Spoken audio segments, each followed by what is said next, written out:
Brian Schrader, my co-host, my buddy. How goes it, sports nerd? Going well. It's going well, yeah. How about you? I would encourage everybody before Brian gets up and the hot takes start flowing. Make sure you find our video on Facebook because you can see his gamer headset, and he's got an esports tournament after today's episode. What's the game? Is it Fallout 7? I haven't played video games in a long time. I'll say something stupid. Halo 2. Oh, Halo 2. That's strong. 2003. I don't know. Strong. I wanted to let you know. I was sifted through your pictures on Facebook last night, looking for content for a show, and I found some dandies. So just FYI, thanks to Jill Schrader for putting so many fantastic pictures up there, and also Meg. Meg puts a lot of good stuff. So there's one in particular that's not good. So just FYI, just one? I could have counted at least 6 or 7. If I had to choose one picture to not exist or be on the internet, I have a very specific image. Which one? Well, let me hunt it down and find it and see if I can't use it. It's on my Facebook page. It's not. You don't have to. It's not. You don't have there. to. You don't have to be a brother Seamus, if you know what I'm saying. I do know what you're saying. To find that. I do know what you're saying. I was at a Christmas party thing last week. Don't brag about your social skills. And so it doesn't matter. And some dude who I know relatively well was like, "Oh, hey, have you ever seen The Big Lebowski?" And then I was a bear shit in the woods about The Big Lebowski for like 45 minutes. It was clear 2 minutes in he did not really want to have a conversation with me about The Big Lebowski. So it's basically how you and I talk about music, but in this, you were me in this situation, and this guy was you. That's what you're saying. Yeah, he just picked the wrong guy to be like, "Have you seen that movie?" Yeah, no, I've seen it. When we first moved here, what's the Irish pub that's on Larimer? Do you remember? It's across from the gin mill.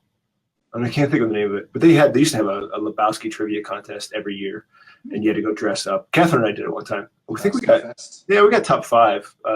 We brought Matt Gersh along. Matt, if you're listening, sorry, he knew nothing about Big Lebowski. Did they ask you questions you didn't know the answer to? Yeah, I mean, for sure. Like some of the stuff was pretty crazy. Like, what foot had the toe cut off? You know that one? The woman's right foot. I think so. Yeah. We see it under the table during the Lingenberger pancakes scene. That's an impressive amount of Lebowski trivia that you have right there. I'm very, very proud of you. All right, let's get this show up and running because we've promised our mass audience that we were going to have a fun conversation today about really, really uncomfortable things. And so we'll jump into that. Before we do, let me encourage everybody to find us on the socials. We're out there. We're everywhere. Twitter @_sportsnerds. Instagram sports.nerds. That's where we do most of our magic. And then Facebook. Facebook seems to be getting a lot of engagement. Posted yesterday something about Urban Meyer that people really appreciated. So thanks to those out there who engaged in that. And Facebook, it's just /sportsnerds. So you can find us. We do the live stream every week, but we also put our video up on YouTube. I understand the video quality isn't always excellent. Sometimes our Wi-Fi goes out. At least we have the audio. That's what seems to matter. So feel free to go back there and look to see what Brian and I actually look like. Brian, do you like my beard? I don't think the video quality is good enough for me to render it to. Oh yeah, That's nice. It's getting. My hair's too light. It's gray and it's blonde. I need a nice. You got a thick. I forgot about the handlebar mustache bet from last podcast. Yeah, we're gonna have to do it. Oh, speaking of which, shouldn't have shaved my beard. No, you're good. You got time. We got a whole month of bowls. So we haven't launched it yet, but as we've done every year since starting this thing, we'll be doing a bowl game pick'em. We're running it through ESPN because nobody else really does a fantastic job of it. We'll get more information out there to you. Brian, do you know when the first bowl game is? I forgot to look yesterday. No, it's not for a couple weeks. We got a couple weeks, so I'm sure we'll have some fantastic prizes. I told Jay Schrader to reach out to some clients to try to get some free stuff. We'll always have the Tivoli stuff because they have supported us since day one, even though they didn't always, want to give us money. But they have supported the show in many ways. They've got a new CEO now, so everything's good. Ken loves us. Ken loves the show. If you like beer, by the way, let me do a cross-pollination here. Brian's brother Jay and I are starting a beer podcast, craft beverage podcast that will be sponsored by Tivoli. They're the kind of the engine behind it. That'll get launched the 1st of January. And we're just going to be going around town talking to brewers, having just, I think, rather intimate conversations about their relationships to beer. So it looks like we have, who do we get? Crooked Stave, Black Shirt, Spangalang, Tivoli, obviously, Station 26, and I'm missing one. I can't remember who it is. It's not Weldworks. Maybe Four Noses or Odd 13. I can't remember. But I forgot to tell you, I know a dude who works at Wibby Brewing. Where's that? In Longmont. Okay. Yeah. How well do you know him? Debate guy. I know pretty well. Okay. Let's send me his contact information or his name once we get off the show, and I'll reach out to him. I think I brought it up to your brother that we should schedule a series of interviews with the breweries in Breckenridge, and then write it off as a business expense. We'll go up there, we'll drink beer, we'll have our interviews, and we'll go skiing. So you should come back for that, Brian. Yeah. Your brother's okay, but he's not you. You know, my proxy Brian Schrader. Exactly what you mean. Yeah, my proxy. Mile High Distilling. Juan Goodwelder, you got it, buddy. Send me a message and we'll make it happen, because it's not just craft beer. We're doing craft beverage. That would be awesome. So send us a message here, and we will we'll set it up, and Jay and I'll get over there. Okay, so let's get. I think we have some donations this week, by the way, on Anchor. I think we have $1.50. That's awesome. So thanks to you out there who anonymously gave us money. We appreciate it. Really, really we do. I think next year, Brian, we should send out holiday cards. That would have been the smart thing for our marketing campaign. So thanks to you who do that. It's not too late for that. You're right. I guess we can push those out really fast. It's a lot of, but do you want to go to the post office? Because at this time of year, it's just terrible. Brought to you by stamps.com. You hate going to the post office? No, I think that'd be great. We could do like we could do a series of lifetime photographic moments, like engagement pics, I love it. First baby, series of Christmas cards over the years. That'd be great. Well, I mean, I did access your and Jill's wedding photos via Facebook, so I could definitely kind of Photoshop there. I skipped wedding photos. Put those on there. You have to build it over like the next 10 years, though. The first one would be like an engagement photo. No. No, I'm just laughing. I'm just having a good time. I have a good picture in my mind. I think it'd be pretty great. I'm all for it, buddy. Send it along. So thanks to you who left us donations on anchor.fm/sportsnerds. That's where you can find the show. Again, anchor.fm/sportsnerds. You can also find us wherever you get your podcasts. And if you would rate us, leave us a review, it would be very much appreciated. Thank you so much. I'm trying to think, it was Debbie Buster, Nate Carlson's wife, left a review. Did I tell you this? Left us a review. Sweet lady. Said, not as good as his dad. Like the show, not as good as his dad. Okay, all right. So thanks, Debbie. Gosh.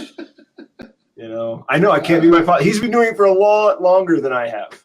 He's a seasoned veteran. Brian and I we're still a little wet behind the ears. So, all right, let's jump into it. But you wanted to get going with what? What are we going to have a conversation? I was just curious what the temperature of Denver sports is like right now. I know the Broncos have wedged their way into a wild card conversation, at least for the next week. But the Nuggets are in first place in the Western Conference, have won 6 games in a row, have big wins, just beat Toronto in Toronto. And the Avalanche are in second place in the Western Conference with a plus 23 goal differential. I mean, that's two teams who are, they're getting better by low, right? I mean, these are teams that the Nuggets haven't been in the playoffs in 5-6 years. The Avalanche had a random playoff appearance a couple of years ago, and nothing really came of it. I mean, I'm curious if Denver people are shifting their attention right now to what could be really great, important regular seasons for these two franchises. There seems to be a lot of folks getting excited. The only problem is I don't know if that excitement is because the Broncos are I don't know, they look decent, right? Or if it's the other sports teams. And you and I have talked about this ad nauseum, right? Like the Bronco fever takes over the town. It's great. Don't get me wrong. Anytime Denver is a happy sports town, the energy is awesome. So no complaints there. But there's certainly, right, shout out to Zach Johnson, intern and now business partner. He messaged us on Instagram the other day and said something about, you guys need to talk about the Nuggets. So here you go, Zach. You got your reference. I understand that they're playing well. They're doing great. Let me ask you. Best defense in the Western Conference. Not that anyone plays defense in the NBA, but Is that, like, do you still have anybody beating the Warriors? I think the Nuggets have already beat the Warriors. Like in the playoffs? In the playoffs. Yeah. In the playoffs. I don't know, man. That team at some point, I think inevitably is going to suffer from some sort of team culture problem, right? Whether it's Michael Jordan, basketball's too easy and it's not challenging, therefore I can't get into it, or if it's we just had the little kind of fight between Kevin Durant and Draymond. I don't know. It's pretty. I have to put a pin in that conversation. I have no idea. Obviously the playoff Warriors are a different basketball team. I don't know. Joker is a stud, and I think plays an older brand of basketball that might be difficult for Golden State to handle. Though they've proven that they're pretty. Maybe not. We showed those. I think we had a conversation briefly a couple weeks ago about some of the stats that are coming from the center position this year in terms of player efficiency. And I could be wrong, but I believe we're talking kind of mid-November. 3 of the top 5 most efficient players in the NBA were centers. And so I think I don't think you're wrong. I think it's a very valid observation to say that maybe the game is shifting back more towards the traditional center, which do you like that? I don't mind it. I kind of like that style of basketball. Is that you down with that? I love watching him play. This is an interesting stat, and again, it's early, right? We're only 23 games into the basketball season, which is a little over a quarter. The Nuggets are averaging 110.2 points a game, which is high, right? Compared to past years, as we've written about on our blogs and talked about on the podcast. But that's the lowest points per game of the top 8 teams in the Western Conference, who would be playoff teams. And in fact, it's the third lowest in the Western Conference total, right? So the Nuggets, while they're scoring a lot of points, 110.2 points is a lot of points per game. They're also giving up the fewest by far. They're giving up 102.7 points per game. Golden State, on the other hand, is scoring 116.4 points a game, but giving up 111.5, right? So the entirety, at least of the Western Conference, seems to be moving towards this run and gun kind of style. I think that, that Jokic and the Nuggets are something of a blast from the past. And they lost a handful of games in a row, but they've just rattled off 6 wins to jump back up in first place. So I'm not making the argument that they're the best team in basketball, but I am saying there must be something to that, right? To have the third fewest points scored, but the fewest points against in the Western Conference would be in first place. Maybe these run and gun teams can't handle a big man who can post up and play two-way basketball. Shout out to our Sauce TV supporters. Sauce TV, if you like skateboarding, follow them on the gram. They do some good stuff. They say it's our D. I think he means defense. Yeah. Defense. I agree. I think it is. It's the defense. Hey, that's probably what it's going to have to take to beat the Warriors. Be able to slow the game down, force them to take difficult shots. We'll see. I don't know. Again, we have to acknowledge that it's funny to be like, they only give up 102 points a game. What a great defense. That's not a great defense. I mean, but in the context of what 2018 basketball looks like, I guess it is. Insane, man. So there you go. There's your props. Shout out to the Nugs. That's great. Let's jump into Urban Meyer comments on that. I think we're not necessarily on a huge time crunch here, but I know we want to spend a lot of our conversation on Kendall Hunt. So Urban Meyer, obviously, I think a lot of people know by now, he has announced he's going to retire. Brian, you said this last week, right? Didn't you hear rumors that he was going to be retiring? Yeah, I heard he was out. So he's retiring. Seems to be confirmed, right? They've already said the assistant, the guy who stepped in for him during his suspension, has basically got that job, right? That is correct. Yeah, I don't either. That dude. That dude. But no, you had said it last week that he was going to be heading out. So Or anything. you didn't Nostradamus that shit? A la Corsi, if you follow politics.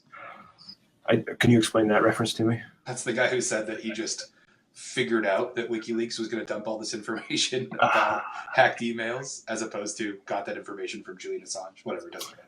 That makes sense.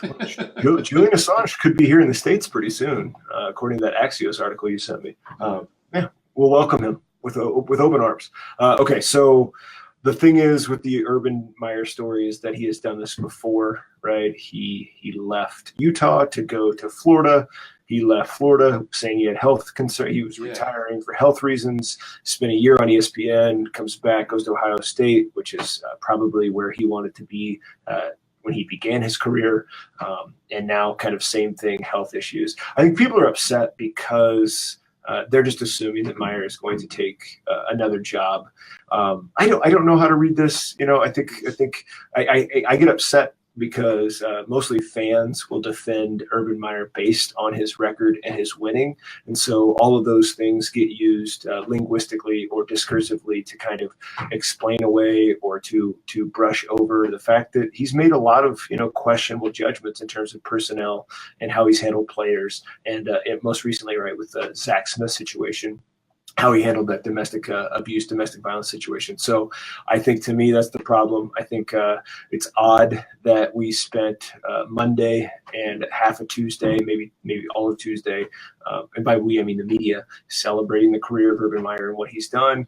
And this after a weekend where Bill Snyder had retired from Kansas State, a guy who, there were some issues, I'm sure, with Bill Snyder during his career. Yeah, he's going to retire. So, yeah, I mean, that's a guy who had a lot of success at a place like Manhattan, Kansas. That's not, I can't imagine, easy to recruit. And so props to, Bill Snyder comes from that wonderful Hayden Try tree of football coaching. So I don't know.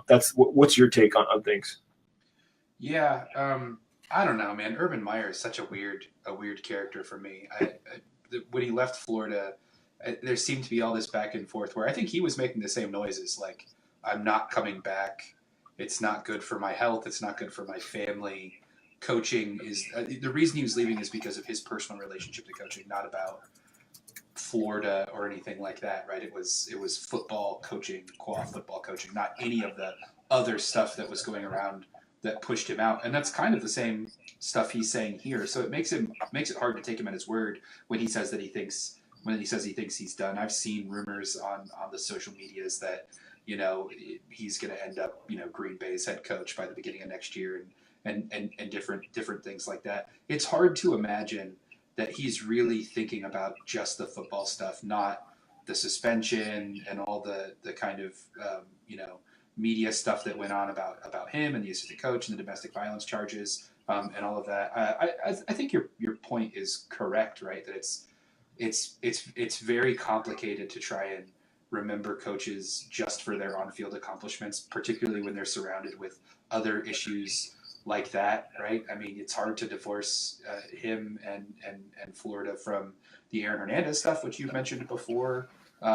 So, I can't imagine it's easy on him. But to your point, I don't think it's fair to ignore all of that other stuff either. I mean, if I'm a betting man, I wouldn't be surprised to see Urban Meyer coaching professional football, coaching college football. I wouldn't be surprised. Wouldn't be surprised by it at all. I'm anxious to see what he's going to do. I don't know why. I don't know why this story is intriguing. It's a story that reminds me of stuff that I think we've talked about on the show before, which is these college coaches, whether it's particularly men's basketball and football, where coaches leave and they have the flexibility to just go. And it's a flexibility that players don't have, right? And I think, to me, like that's the issue. If we're going to criticize the NCAA, that's where we should be doing it. That's the angle. That's the argument that we can make, is that they make it so hard on student athletes to be fluid, to have the flexibility of coaches. And it would be nice, right, if I'm at Ohio State, and what if you're a freshman at Ohio State right now, and you went there to play under Urban Meyer.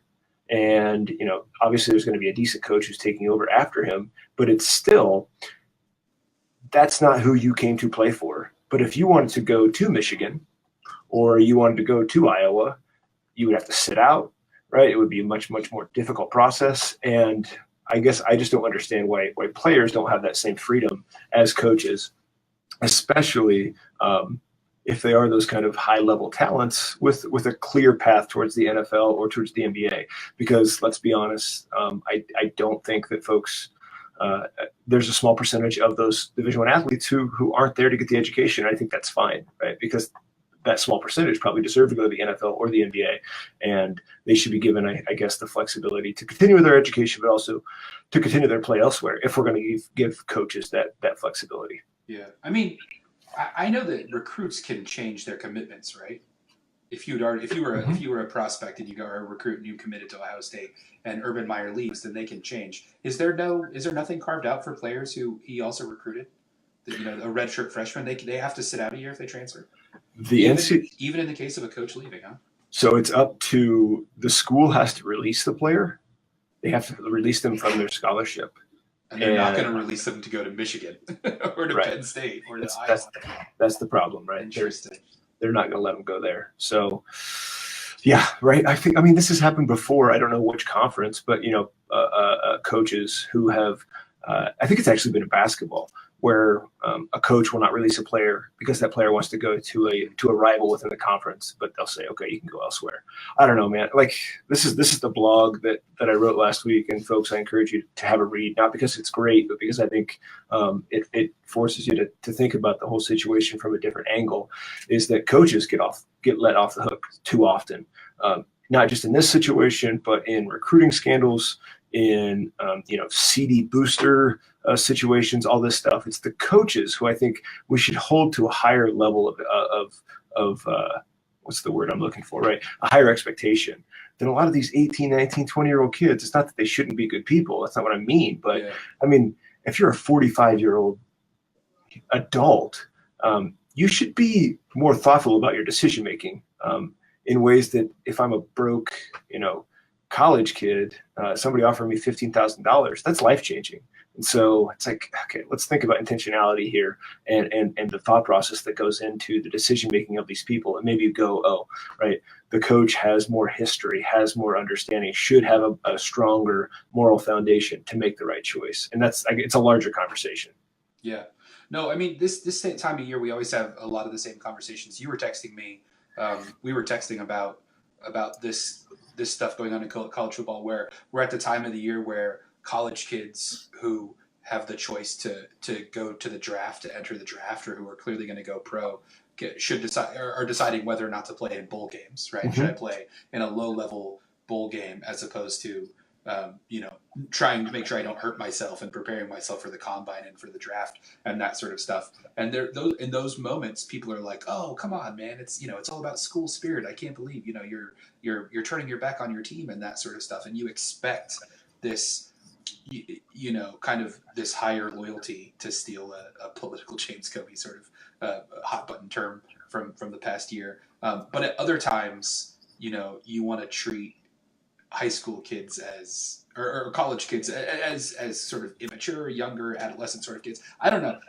I don't think that there's a consistent view of how we should treat college athletes, and that's both of these things I think are pretty good. Are a pretty good example of it. In the back of my mind, as you were talking, all I was thinking about was, I wonder if Urban Meyer went around this year doing recruiting. I'm sure he did, right? If in the back of my mind, he thought he wasn't going to be there, that's kind of messed up, right? Like. Yeah, I guess I hadn't thought about that. Is he doing a lot of the recruiting on his name? I mean, you go there, and I'm sure you're saying to these kids, "Hey, look, I'll be there. Come here and play with me. We'll win a national championship. You'll go in the draft, blah, blah." I don't know what they say in these sorts of meetings. And then you get kids who declare. Or think about people who he recruited last year. We're going to win. He gave a LeBron speech, not one, not two, that sort of stuff. And then he's out, right? Like, I think you're correct. I think we often talk about exploitation of college athletes at the level of, the Urban Meyers of the world get paid millions of dollars and they get paid nothing, which is certainly true. But there's also a sort of structural unfairness about how much control and autonomy they have. They can't transfer, they can't improve their situations except for in weird exceptions, right? If you have to sit a year out or if you're a graduate transfer and that sort of thing. And then, we criticize their decisions. Hey, you're not getting paid. Come play in this bowl game for free and risk hurting yourself and destroying your potential future NFL career or something like that because of rah rah rah school spirit. Well, that cuts both ways, right? Man, I didn't know we were going to talk about this, but it's unleashed a very pessimistic view in my mind this afternoon. No, I mean, it ties to the Kendall Hunt situation in different ways, and I think we'll get into that. But like fans in particular, we cling to we want to blame the player, we want to get upset with the player, and I don't know if that's I don't know if that's because that's the media commentary that we're getting out there, right? Are we getting, and by that I mean like the First Take, right, or whatever show Skip Bayless has on FS1 or Colin Cowherd, the sports talk radio kind of the hot takes, like. Do we hear those arguments? Oh, this player's selfish, and we cling to it, and that sticks to us, right? And we like that because it's persuasive, it's compelling, and it works, right? Like that shortcut, that mental shortcut works for us. And maybe there's just not enough of the ulterior or alternative kind of argument that maybe it is the fact that we shouldn't blame these kids, right? Ironically, that I say this, right? I say this ironically because I usually cannot stand Paul Feinbaum. I'm not a Paul Feinbaum fan, mostly because he's an SEC homer.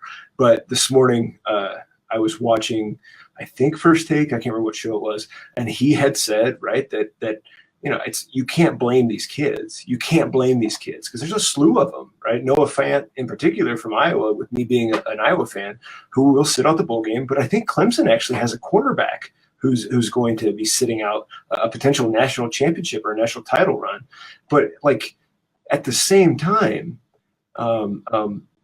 we get upset because I guess we feel like these kids, these student athletes aren't taking advantage of a privilege they're given. I'm not sure. And we like to cling to those narratives, but I think you're spot on, right? I totally agree. I mean, it's like opening up a Pandora's box in terms of how we talk about this, because how we talk about it is so narrow. And I guess what I'm trying to say is so many of the people who are having this conversation about whether it be student athletes not playing in bowl games or the Kendall Hunt domestic abuse situation lack either the time or the perspective to have a long conversation about the multifaceted situation that's happening. And I think that is harmful in terms of how we understand sports and the influence sports have on us. Does that make sense to you? No, I think that's like my big takeaway from this is like, it's a bigger story than let's yell at the kid for not playing the bowl game, or let's not yell at the kid. Or it's a bigger story than Urban Meyer's great or Urban Meyer left, right? There's a whole plethora of issues. It's a complexity that is influencing so many people in their lives and their futures. And I think it's more than a 5-minute hot take on PTI, right? Pardon the interruption, or Skip Bayless and Shannon Sharp. It needs to be this kind of long form conversation. And I feel like we might even blame, if not the people, the technology that is the 24-hour news cycle or cable sports coverage or those kinds of shows, because they know they get ratings. So they put them on air, they reproduce these conversations, and then we consume them and they frame how we understand the situation. And that's problematic because the situation is much, much more complex. Yeah? Sorry, caught me drinking water. Yeah, no, I totally agree. Marco, wait, who are you, Marco Rubio? Water. Okay. I'm not a huge Donald Trump fan, but when he made fun of Marco Rubio for the water thing, that was funny. Because the water thing was funny. He only laughs when he's able to be the one who makes fun of. When he's made fun of, he doesn't laugh. That's true. Yeah. So, moving on from politics. Okay, so in the same line of thinking here, let's pivot towards the Kendall Hunt situation.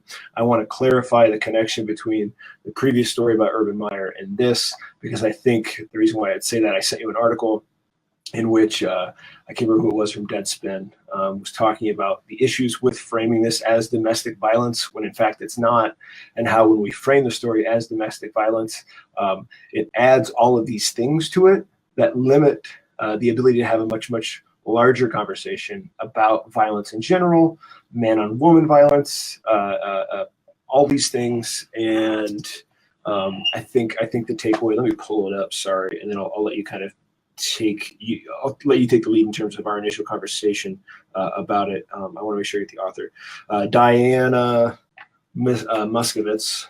She talks about, we need to realize this isn't domestic violence in the sense that the history of the two, right? Kareem Hunt. I keep saying Kendall Hunt.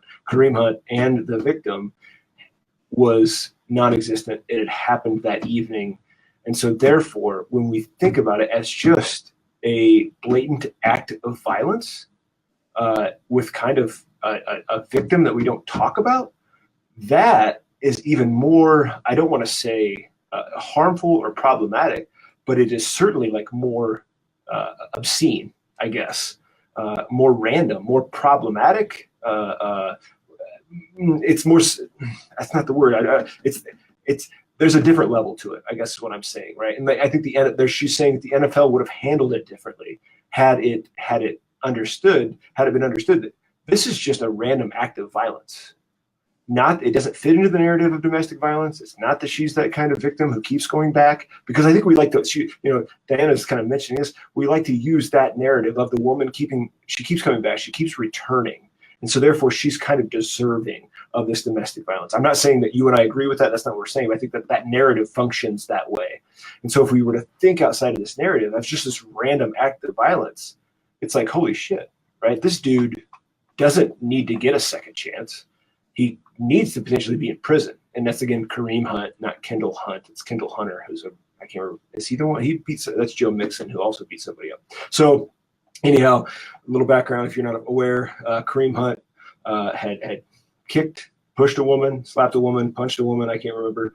Too much violence, too grotesque. In February, TMZ leaked the video last week. The story that ESPN uncovered is that the NFL had known about the video. The Chiefs had apparently known about the video. The NFL told the Chiefs not to investigate. And so the big issue is that for the last 9 months, 10 months, the NFL has kind of sat on this until obviously TMZ releases the video, and the Chiefs within 12 hours cut Kareem Hunt. He's now gone. It's a fucked up story. It's terrible. Your take. I've been long-winded. This is really an interesting. This Deadspin article is super interesting to me, because the goal, like the central thesis of this article, is not to say that the naming of what Kareem Hunt did as domestic violence or as something else somehow makes it better or worse, right? That's not really the point of the article. The point instead is to say that you have to acknowledge that when you talk about domestic violence, that there's something beyond the mere act of battery on another person. It's not just a man hitting a woman or a woman hitting a man that makes for domestic violence. Instead, it's that you have an intimate relationship, that you have a history, that you live together, that potentially it's a chronic thing, that you've got your finances interwoven so that make it more difficult for you to escape. That to understand what domestic violence is sort of etymologically or historically or culturally, it's meaningful to understand that term ought not be generically applied to any sort of gender or intersexed violence, right? Man hitting woman or woman hitting man. I think it's really fascinating. My reaction to this is, it was called domestic violence so many times. I didn't know until I read this article that it wasn't a person with whom he was in a relationship. Yeah. Well, there was the assumption they kept saying domestic violence. I thought it was a girlfriend or a fiance or something like that. In my mind, I was coding it through the lens of the guy who just got signed by Washington, the Ray Rice, that sort of stuff. That's not what happened here. This is just, he met this person, it sounds like that day or maybe the day before, and they got in some sort of fight, and he threw her on the ground and kicked her, right? Wow, that's fascinating. This is halfway through this, I was like, wait, I don't get it. And by the end, I'm like, no, this makes a lot of sense. Yeah. Right? Yeah. It's the thing that Moskovitz is pointing out here is that there's all these outraged hot takes about domestic violence, and it's people kind of just coding what they generically think about violence and athletes based on the patterns that we've understood before, things that have gone before. That's what happened in this case, and it sort of prevents you from kind of reconciling what truthfully happened in this particular instance. Well, yeah, I mean, and she acknowledges too. I'm sorry, I didn't mean to interrupt. That people are going to read this and be like, "This distinction doesn't matter," but I see how it does. This is really fascinating. well, it's almost like I think what she's saying is like the domestic violence shortcut allows these commentators to say something, right? To be appalled by it, but never actually have to have a thoughtful conversation about it because that trope has circulated so often in sports discourse that as a consumer of it, we know how it's going to work out. When in fact, right, this is a much more complicated thing, and that trope doesn't apply here. It needs to be something different. And I think that's a pretty like this actually problematizes the other article that you sent me from New York Magazine, right? By Will Litch, who kind of talks about Roger Goodell being a problem, all this, but he prefaces his argument that Roger Goodell is the issue by talking about how the NFL compared to the U.S. population does not really have a domestic violence problem. And so what's interesting, right, is like her spin or her take on this article, and I think she actually mentions it in her article for Deadspin. Basically, it really problematizes calls into question this article from New York Magazine. And so, like, like, what if it's just a violence problem, right? I mean, if that's the case, then we have a whole nother level of conversation that needs to be had. If it's just a violence problem, then it's like, okay, right? The NFL is obviously intimately involved or invested in violence. It slings violence. It's not a blood sport, but it's close. And what does that mean if we allow you to be violent on the field? We want you to have you to be that person that flips a switch. But off the field, you're supposed to be somebody totally different. I think you and I maybe have had this conversation. Like, there's a training that goes on in the mind. It's very hard sometimes to override. Right? It's like an operating system, and sometimes people do terrible things outside of their jobs that might have something to do with the things that they're accustomed to doing in their jobs. Does that make sense to you? Yeah, no, it definitely does. I don't know. When we talk about, and again, it seems like we get ebbs and flows of domestic violence or misconduct by players, to use a more general category. Like we get lots of these incidences and then they tend to go away. And that New York Magazine article is interesting because you're right. It says that the NFL has an issue that the way that it responds to these, crisis communication moments or PR moments does not fight back against this probably offensive and potentially racist narrative that NFL players are more likely to be criminals, are more likely to engage in criminal behavior, are more likely to be violent or do domestic violence. And I think all of that's true. But I think there's a secondary framing problem too, which says that there are a bunch of hot takes, like we talked about in that Deadspin article, that people are either genuinely outraged for a couple days and it goes away, or they feign outrage for a couple of days and then it goes away. But nothing is sort of done to interrogate what should the relationship between the NFL as an organization or individual professional sports teams and their employees be when those employees have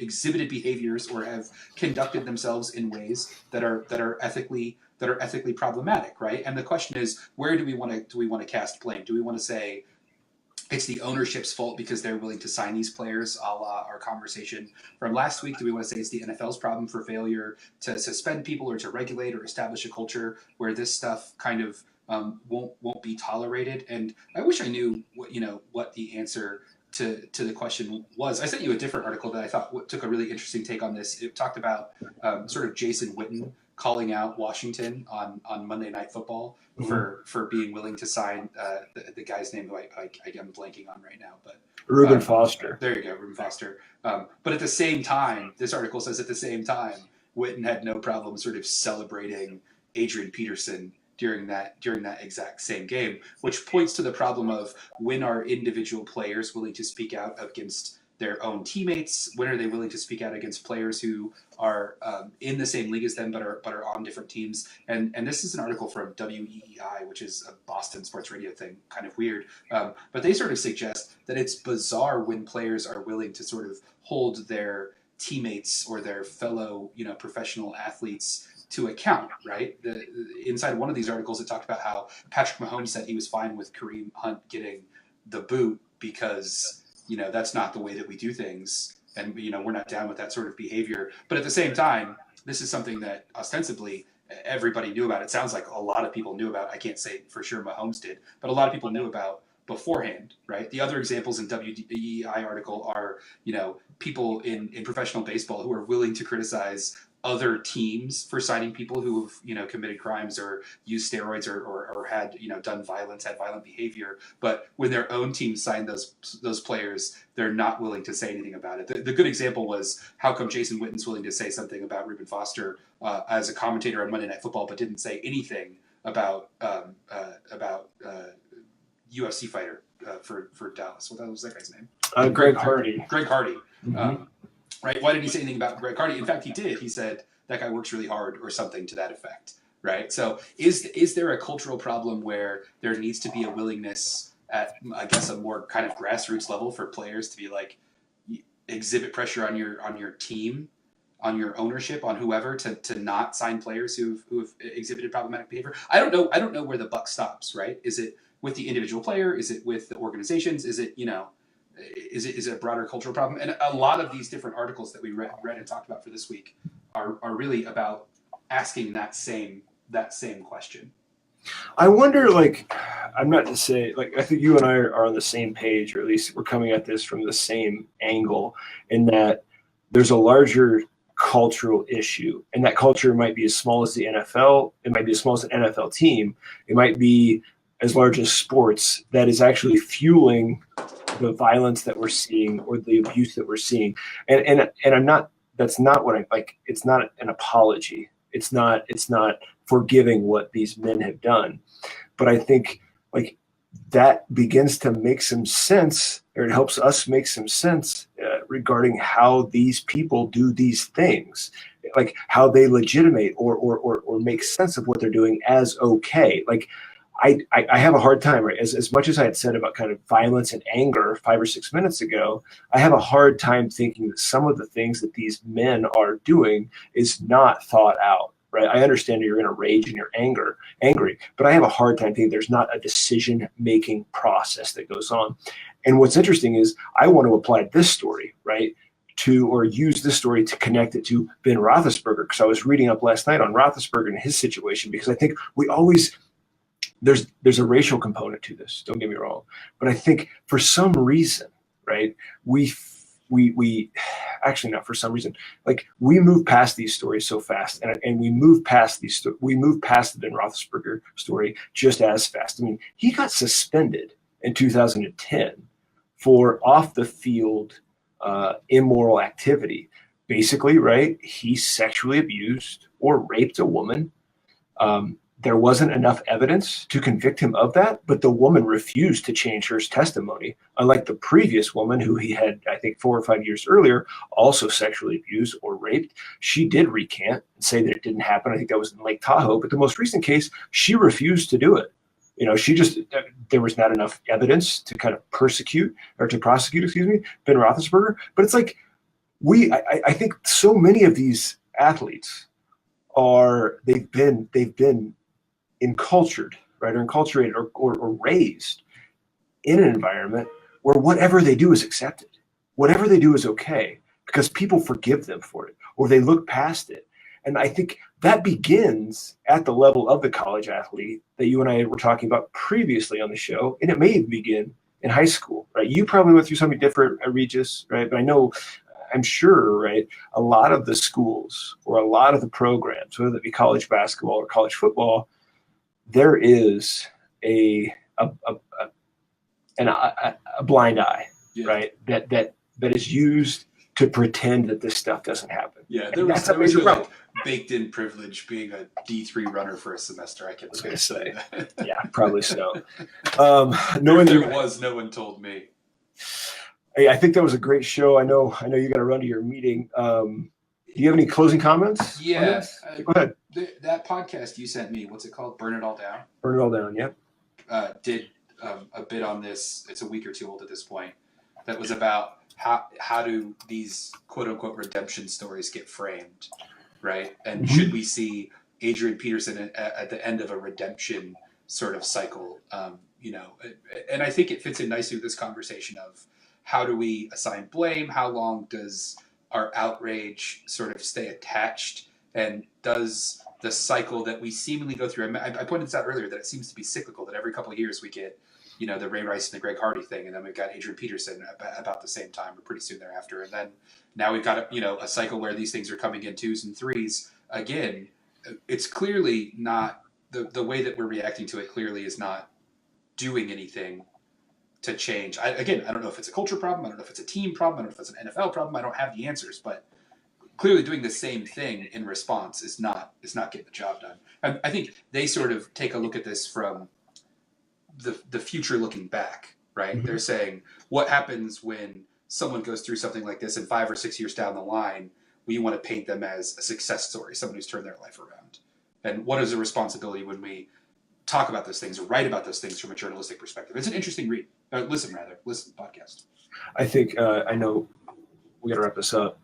One of these days, maybe we'll have to talk about it, but I have a real issue with the fact that folks don't want to articulate the nuances between Greg Hardy and Adrian Peterson and something like Michael Vick, because I feel like Vick gets looped into this conversation. To me, it's like, okay, the idea of dogfighting is a cultural phenomenon. It is a southeastern United States phenomenon, but also if you look around the world, the respect that we have for dogs is not matched really anywhere else, right? Like, that is so unique to us. That is at a whole different level than somebody kicking and punching a woman. A human being, yeah. Exactly. Like, I'm not saying I don't abuse animals. Exactly, right? But even let it burn it all down, right? Which is a progressive podcast that shares a lot of the same stances that you and I hold. They failed to kind of to explain the differences in that situation, because we're talking a totally different level, right, of activity. But one of these days we'll have to talk about it. Brian, appreciate you as always, my friend. Go to that wonderful meeting. Everybody, find us wherever you get your podcasts. Tell your friends about us. You can donate to us, anchor.fm/sportsnerds, and we're all over the social media. Look out for our Bull Pick'em. We'll get that up and running. We've got a couple weeks before bowl games start, but that'll be our next contest. And shout out to Brock Harper, who is leading our EPL League showdown. There's about 10 folks who are extremely involved with that. So thanks to the 10 of you. It's hard, man. This week was a short week too. Yeah. Anything like 2 days off, but it's working. It's been a fun experiment. But all right, friend, have a great time at your meeting. We'll talk later. Later. See ya.